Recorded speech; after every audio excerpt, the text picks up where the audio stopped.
তুই ঘরে বসে থাক, আমি তোর জন্য অফিস থেকে ফেরার পথে খাবার নিয়ে আসবো, বাইরে বেরোবি না। পাগল কোথাকার, সত্যি ও আমার ছোট ভাইয়ের মতো। আজ অফিস থেকে ফিরতে একটু দেরি হয়ে গেল, রাস্তায় যদি একটা গাড়ি চলে, বন্ধুটা আমার না খেয়ে সারাদিন শুকিয়ে আছে।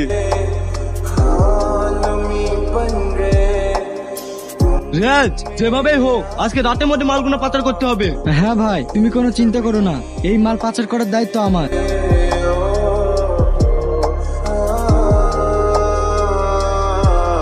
জানি এর দেশটাকে নষ্ট করছে, এর ডাক পাচার করছিল, আমি দেখে নিয়েছি, আমি পুলিশকে সব বলে দেবো।